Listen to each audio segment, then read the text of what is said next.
guys, welcome to Reva சமையல். நம்ம இந்த வீடியோல என்ன பார்க்க போறோம்னா வெஜிடபிள் பிரியாணி தான். இதுக்கு தேவையான எல்லா பொருளும் நம்ம பார்த்துக்கலாம். நான் இன்னைக்கு 5 வெங்காயம் எடுத்துர்க்கேன், 5 தக்காளி எடுத்துர்க்கேன், பச்சை பட்டாணி எடுத்துர்க்கேன், 4 கேரட் எடுத்துர்க்கேன், பீன்ஸ் கொஞ்சம் எடுத்துர்க்கேன், காரத்துக்கு 3 பச்சை மிளகாய் எடுத்துர்க்கேன், இஞ்சி பூண்டு எடுத்துர்க்கேன், புதினா கொத்தமல்லி, ஒரு லெமன், தயிர், தாளிக்கிறதுக்கு பிரியாணி ஓல் ஸ்பைசஸும் எடுத்துருக்கேன். இன்னைக்கு Tata simply better extra virgin olive ஆயிலெலாம் யூஸ் பண்ண போகிறேன். நீங்கள் உங்கள்கிட்ட இருக்க குக்கிங் ஆயிலை யூஸ் பண்ணிக்கோங்க. இதில் தான் அரிசி அளந்து எடுத்துக்க போகிறேன்.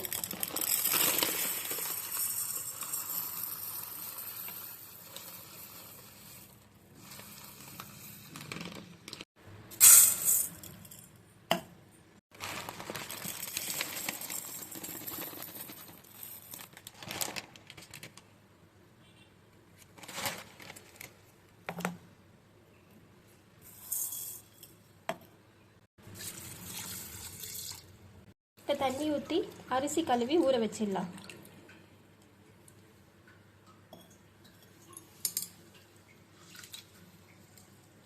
அரிசி 2 வாட்டி கழுவி எடுத்துக்கிட்டேன். இப்போ தண்ணி ஊற்றி ஊற வச்சுக்கலாம். 20 மினிட்ஸ் ஊறினா போதும்.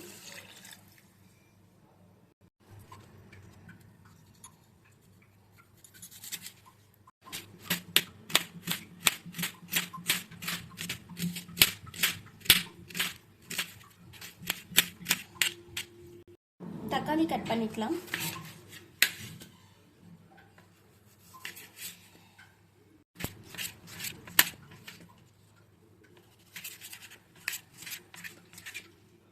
பச்சை மிளகாய் கட் பண்ணிக்கலாம்.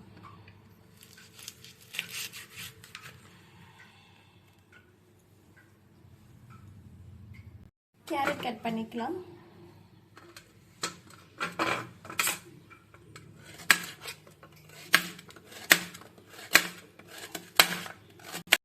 பண்ணி எடுத்துக்கலாம்.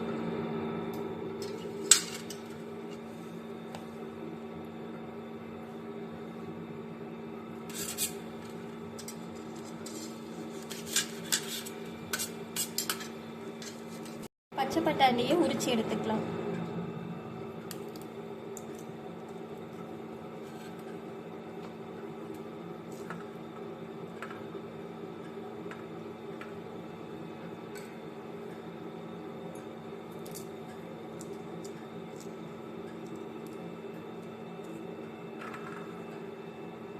இஞ்சி பூண்டு நம்ம அரைக்கிறதுக்கு ரெடி பண்ணிக்கலாம். பூண்டு பேஸ்ட் அரைச்சி எடுத்துக்கலாம்.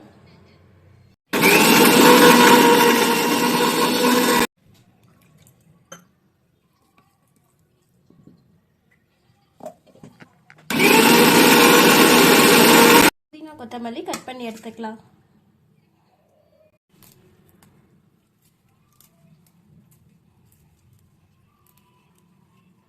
கொத்தமல்லி நம்ம உரிச்சு எடுத்துக்கிட்டு இப்போ வாஷ் பண்ணி எடுத்துக்கலாம். எலுமிச்சை பழத்தை கட் பண்ணிக்கலாம். நான் இன்னைக்கு மஸ்தி கர்டு தான் எடுத்திருக்கேன். 4 ஸ்பூன் யூஸ் பண்ண போகிறேன். நம்ம வீடியோக்குள்ளே பார்க்கலாம். இப்போ கேஸ் ஆன் பண்ணிக்கலாம்.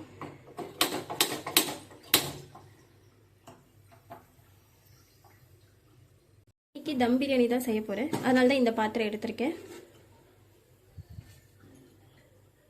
நல்லா சூடாயிட்டிருக்கு. பாத்திரம் நல்லா சூடாகி தண்ணியெல்லாம் இதுவானதுக்கப்புறம் ஆயில் சேர்த்துக்கலாம்.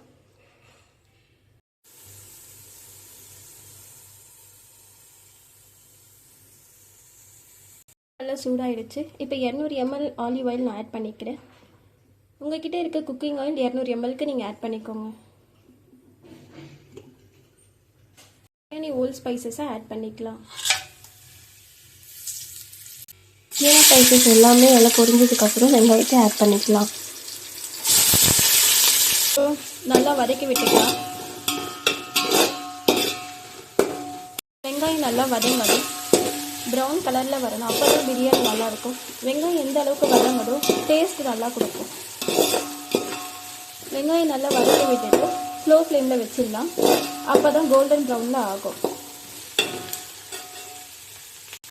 இப்போ வெங்காயம் 50% வதங்கிட்டு இன்னும் 75% அது வதங்கணும். இந்த ஸ்டேஜில் 3 பச்சை மிளகாய் ஆட் பண்ணிக்கலாம். இந்த ஸ்டேஜில் தக்காளி ஆட் பண்ணிக்கலாம்.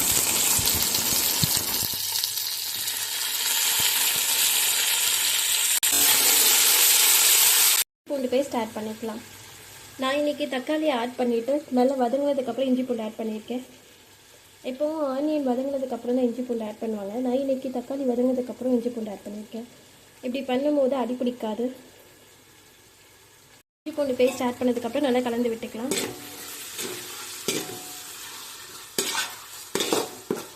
வாஷ் பண்ணி வச்சுருக்க புதினா கொத்தமல்லி ஆட் பண்ணிக்கலாம்.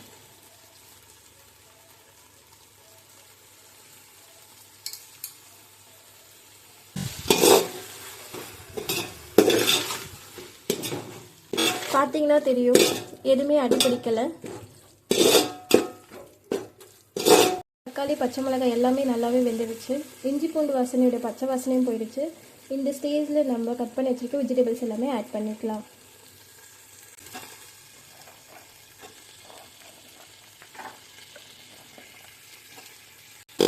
இப்போ காய்கறியை நம்ம கலந்து விட்டுக்கலாம்.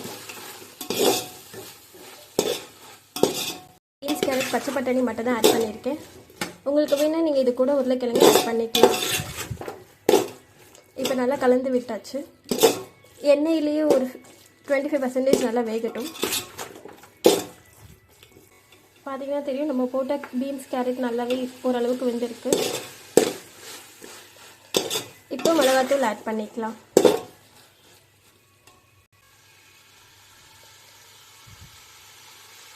ஒன்றரை ஸ்பூன் வெறும் மிளகாத்தூள் தான் ஆட் பண்ணியிருக்கேன். இப்போ நல்லா கலந்து விட்டுக்கலாம்.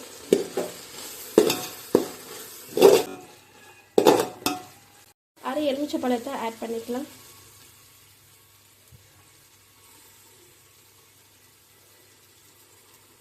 அதுக்கப்புறம் நல்லா கலந்து விட்டுக்கலாம்.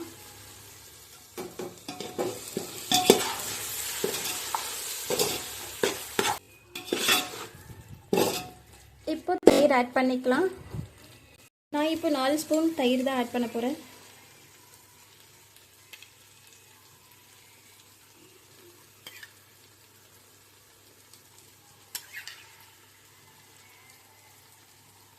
இப்போ நல்லா கலந்து விட்டுக்கலாம்.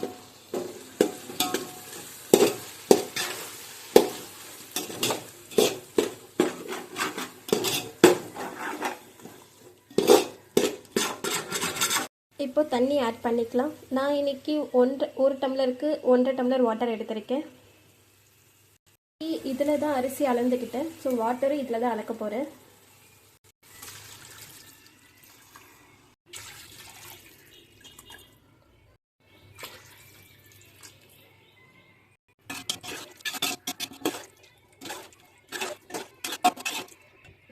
இதில் உப்பு ஆட் பண்ணிக்கலாம். உப்பு ஆட் பண்ணலை, இப்போ தான் உப்பு ஆட் பண்ண போகிறேன். சில பேர் வெங்காயம் தக்காளி வதக்கிறதுக்காக உப்பு ஆட் பண்ணுவாங்க. அப்படி ஆட் பண்ணுறதா இருந்தால் லாஸ்ட்டில் செக் பண்ணி பார்த்துட்டு உப்பு ஆட் பண்ணிக்கோங்க.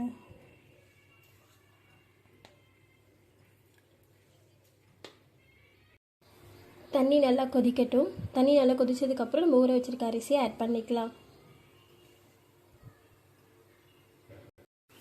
தண்ணி இப்போ நல்லா கொதிக்க ஆரம்பிச்சிருச்சு. இப்போ நம்ம ஊற வச்சுருக்க அரிசியை ஆட் பண்ணிக்கலாம்.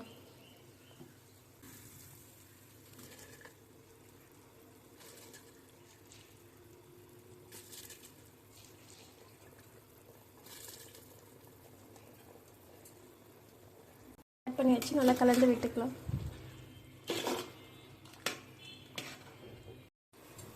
இப்போ தான் கொதிக்க ஆரம்பிச்சிருக்கு. தண்ணி நல்லா இன்னும் கொதிக்கட்டும். இப்போ அரிசி போட்டதுக்கப்புறம் கொதிக்க ஆரம்பிச்சிருச்சு. இப்போ அடுப்பு ஹை ஃப்ளேம்லேயே இருக்கட்டும். ஒரு 10 நிமிஷத்துக்கு ஹைலேயே வச்சுக்கோங்க. நம்ம ஊற்றிருக்க தண்ணியும் போட்டிருக்க அரிசியும் ஒரே அளவுக்கு வரணும்.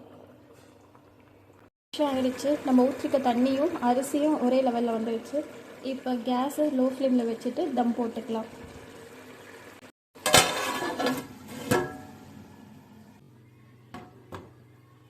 அவ்வளோதான், தம் போட்டாச்சு. அடுப்பையும் ஸ்லோவில் வச்சாச்சு. 20 மினிட்ஸ் கழித்து வந்து ஓப்பன் பண்ணி பார்க்கலாம். 20 நிமிஷம் ஆயிடுச்சு.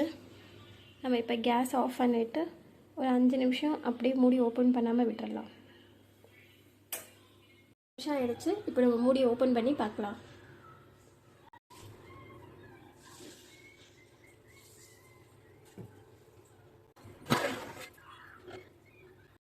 சுவையான வெஜிடபிள் பிரியாணி ரெடி. பார்த்தீங்கன்னா தெரியும், கொஞ்சம் கூட தண்ணி இல்லை.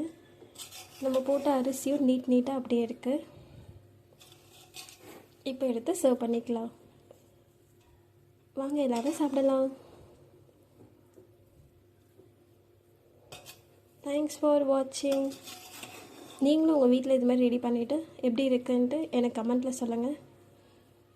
இது உங்களுக்கு பிடிச்சிருந்தால் லைக் பண்ணுங்கள், ஷேர் பண்ணுங்கள், சப்ஸ்கிரைப் பண்ணுங்கள்.